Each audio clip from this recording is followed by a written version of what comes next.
Tiga. Assalamualaikum warahmatullahi wabarakatuh. Perkenalkan, kami dari kelompok 3. Kami di sini akan mempresentasikan ketidakseimbangan beban 3 fasa. Perkenalkan, saya Nurul Utia Saragi. Dan saya Axel Renggi Saputra. Saya Muhammad Rifat. Saya Den Wilson. Saya Renggi. Nah, apa sih ketidakseimbangan beban 3 fasa? Ketidakseimbangan beban 3 fasa adalah keadaan ketiga beban pada masing-masing fasa RST tidak sama. Pada sistem 3 fasa yang normal, yang pertama tegangannya sama, kedua arusnya sama, dan daya tiap fasa seimbang. Namun, pada kondisi tidak seimbang, arusnya tiap fasa berbeda, daya berbeda, bahkan tegangan bisa ikut berbeda.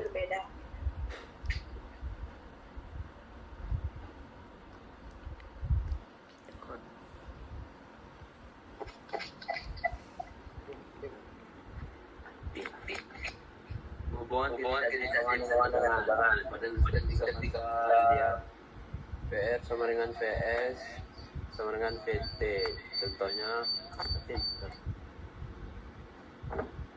Contohnya fasa R 220 volt, fasa S 220 volt, fasa I 220 volt, fasa T 220 volt. Jika terjadi ketidakseimbangan salah satu gabungan turun atau naik. Contohnya 220 volt, VS 220 volt, PT 230 volt. Akibatnya motor putar langsung redung segala dan ada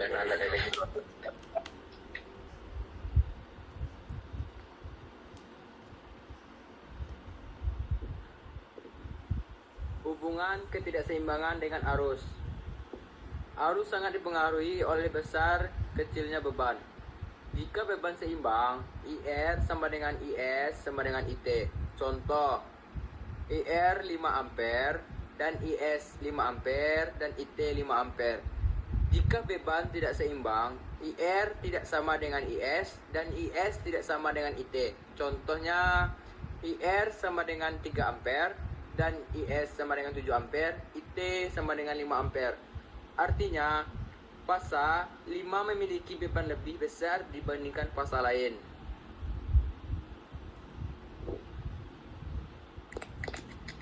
Hubungan ketidakseimbangan dengan daya.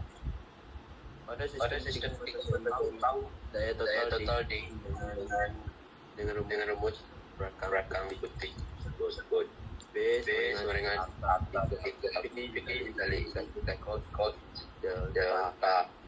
Terangan P dengan daya total nyawa B tegangan line volt I line hanya ampere dan cos dengan daya. Penjelasan rumus angka 3 konstan 3 fasa tegangan dan arus agar daya. Jika ada tidak seimbang daya juga berubah.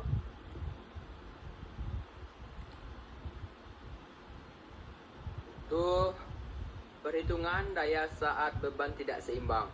Perhitungan daya saat beban tidak seimbang karena tiap fasa berbeda.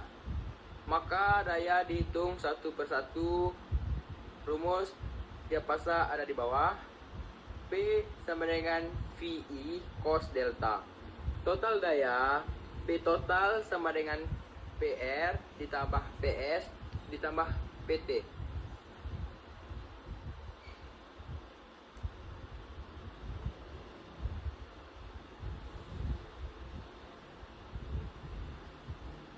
Pak. Tunggu.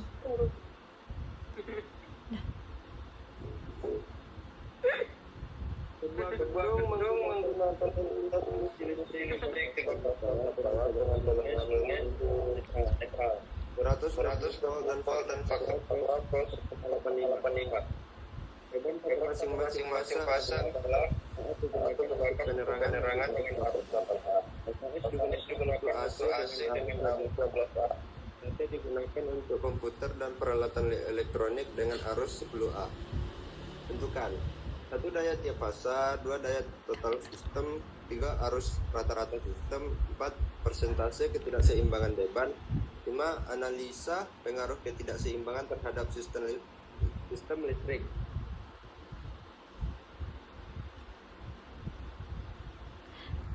Nah, pada soal tersebut, yang pertama harus kita cari yaitu diketahui. Kita di soal yang tadi diketahui ada voltnya 220, cos B-nya 0,85, IR-nya 8 ampere, IS-nya 12 ampere, dan IT-nya 10 ampere.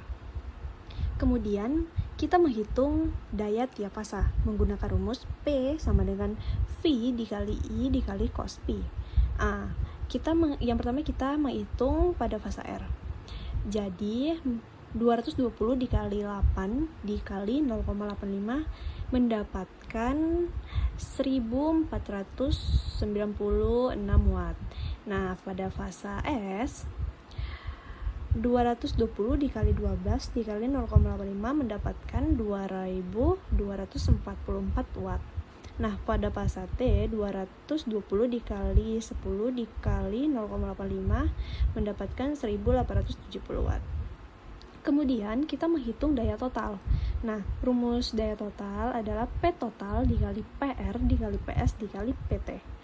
P total sama dengan 1496 ditambah 2244 ditambah 1870 mendapatkan P total 5610 watt.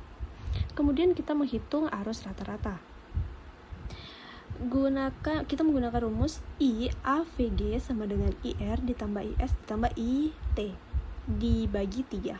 3 tadi akar 3 ya, konstanta. Nah, I AVG 8 ditambah 12 ditambah 10 dibagi 3. I AVG-nya mendapatkan 10 ampere.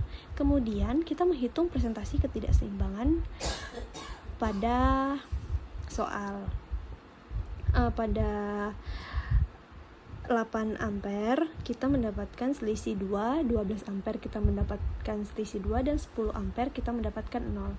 Maka delta I sama dengan 2 ampere.